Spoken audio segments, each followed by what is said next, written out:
Welcome back to the Great Book of Grudges. My name is Nathan and we are back with another 25 turn guide. Today we are playing as the Beastmen once again with their final faction, Malagor the Dark Omen. Now, Malagor is quite interesting considering that they are separated by a river at the beginning. So what you want to do is first stick Malagor in raiding stance. Actually no. You want to move him up this way.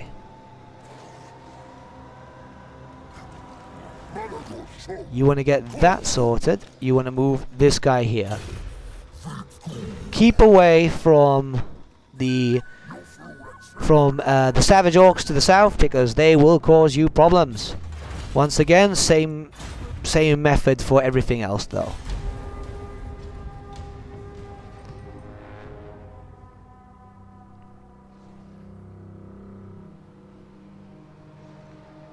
Now you have enemies and they can come from a lot of places.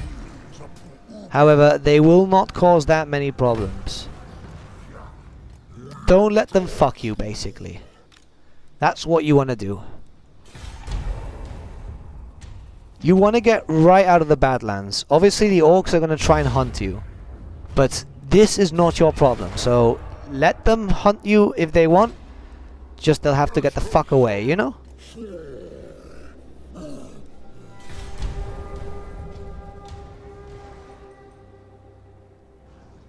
See it as more of a raid push, right? Once you are raiding with this faction, you're taking money from them, you know, you're taking money from all these different ones, but you don't want to deal with this bloody bullshit, you know? Because they will hunt you. They will actually actively hunt you for some reason. You see?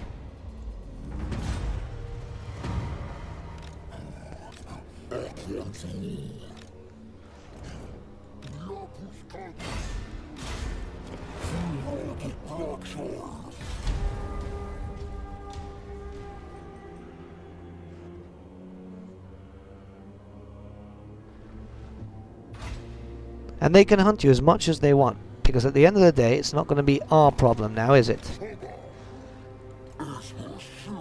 We're trying to get out of this region. It's more of the case of finding a safe spot, staying there, then going to deal with everything else. But the problem with the Badlands is there's not a lot of safe spots. You guys can see it right here, you know? It's one of these factions where a lot of stuff is happening, and you have to be able to defend yourself very quickly should anyone turn. Because look at, you know, look, Grimgor has a massive army. He's already taken all these zones too. So he's expanding at a very alarming rate, as orcs do. You want to make sure that you can get to some place, be safe, smash and go.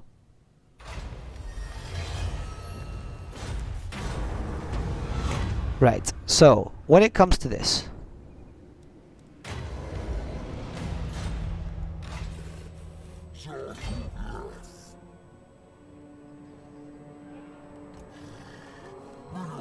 okay.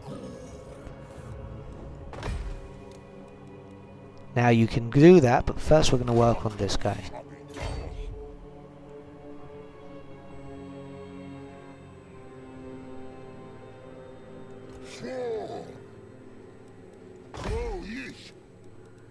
Get some money in. Get some troops. And get some troops. Believe me, this is more needed than you think. Now that you're out of the way, you're a bit safer.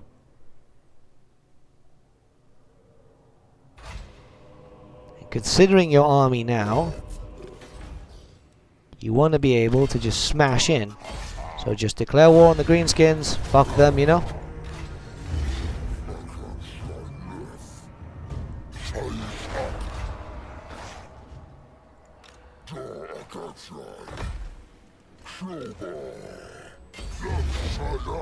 Now you could fight them, or you could hold, but this is entirely up to you.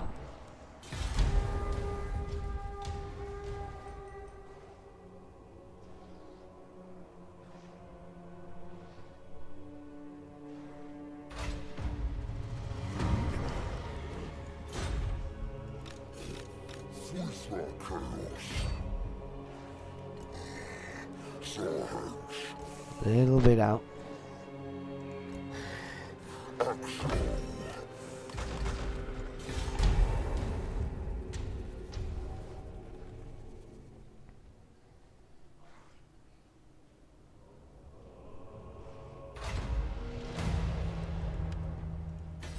And once again,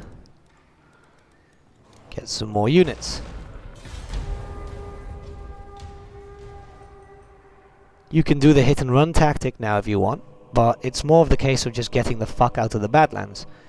The reason why you're going to start fighting a little bit, sometimes it will be greenskins, sometimes it won't, it's just because you want something to actually do some damage against. You see? Either way, we're having trouble with this. So what we can do is actually just ignore them and leave, which there's nothing wrong with that, to be honest. Considering their units, the reason why they're lasting is because they have a lot of units.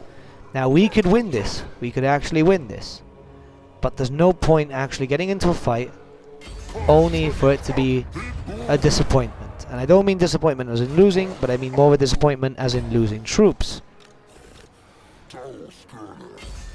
We just like that.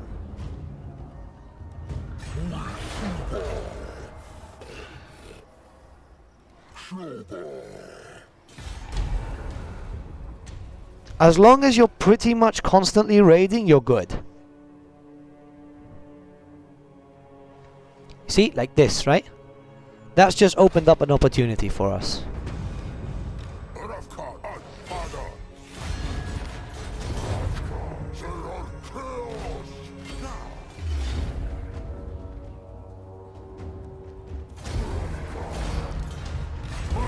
And what have we learned here? The dwarves are coming.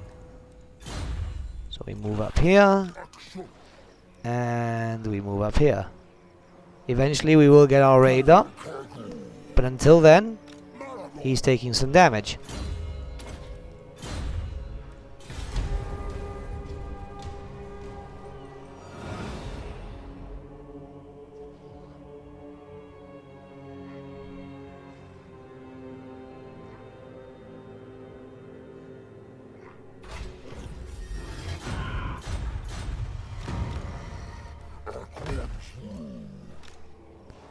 See, it's not the case of dwarves, it's more of the case of getting out.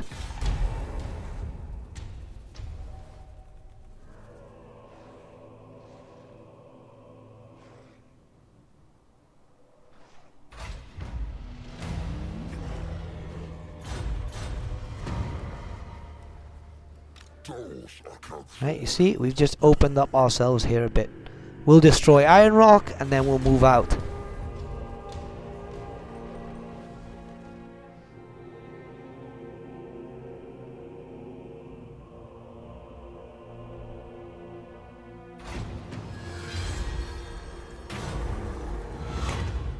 Endless Herd would be useful, but not at this point. Cost of skill, yeah.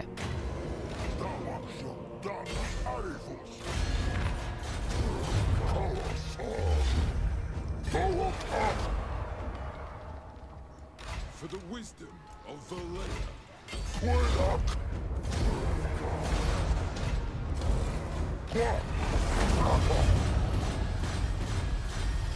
See, that worked out, because now we've got less income there.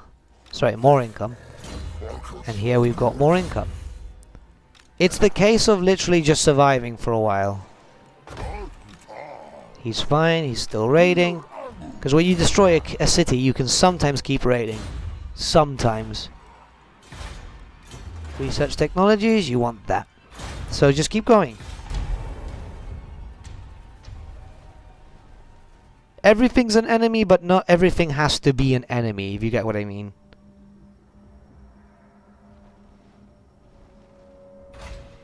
See, these orcs have wanted to cause a problem.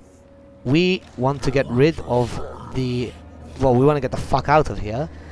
So we now go this way.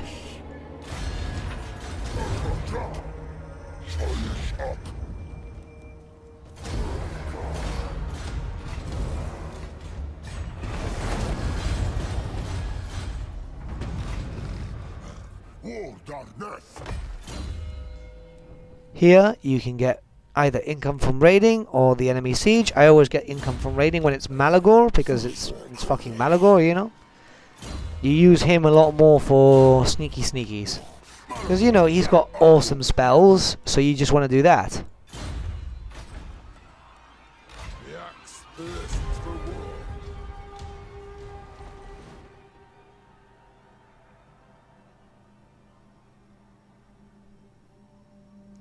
Don't stay down there where the broken nose is.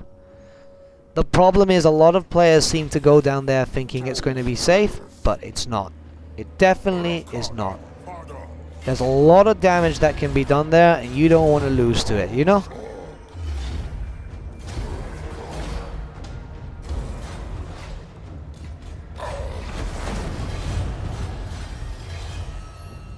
You see, this time he couldn't. But you're going to get lightning strike as per usual, and just keep going from that, yeah? Soon you can upgrade stuff, so you can get more money.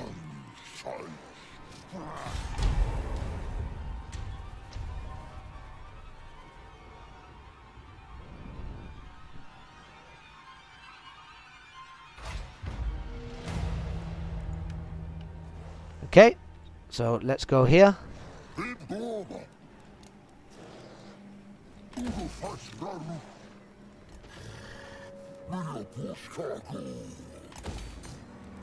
Not a good idea. Keep on raiding. Income is good.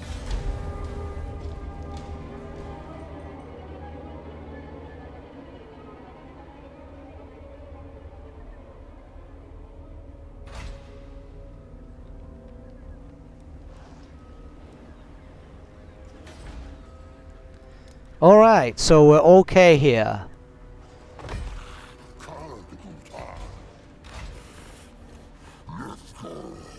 Move your way up. You can even do some damage to the undead, considering that they're going to be a thorn in everyone's side. I know I've seen some players use the tactic of making their way up to Norska and using Norska as an advantage. That works. Believe it or not, it works. It really depends on your playstyle. You see, I'm making enemies out of everything that I know I can make enemies out of. Because, for example, whilst we don't have the best of units, because they are kind of weak at the moment, the undead don't worry me, considering that they don't have a lot of range, they don't have this, they don't have that, you know. And we have some good units. We have some range, which will be very useful. But we also end up having stuff like, for example, well, pretty much anything, really. See, we could do this. Get that.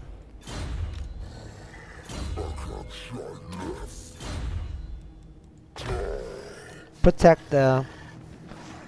And it's fine to lose a little bit of cash at the beginning.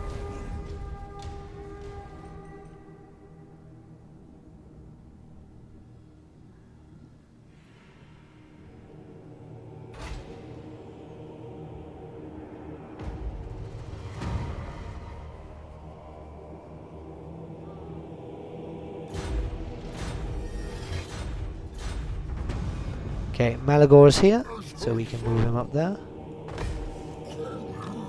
And this is part of his quest line, by the way. So you're already getting something sorted with that.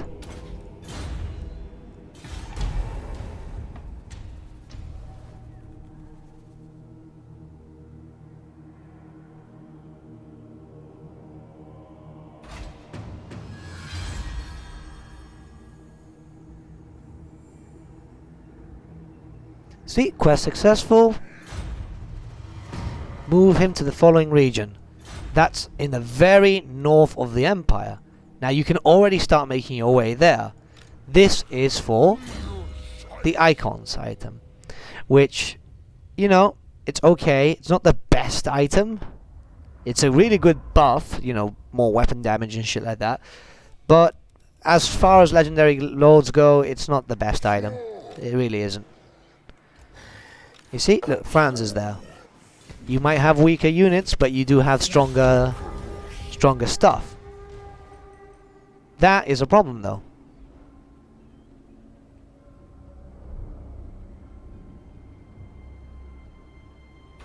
Because they will confederate every now and then, and it sucks because that becomes a little issue. However, in this case, we would just regenerate. Little regeneration goes a long way.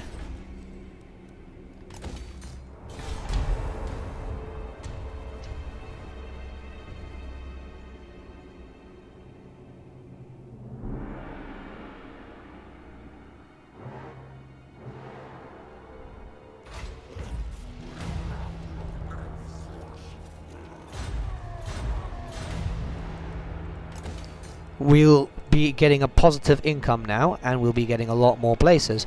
We'd be moving up, but we'll go through that on turn 26, because, you know, 25 turn guide will be done.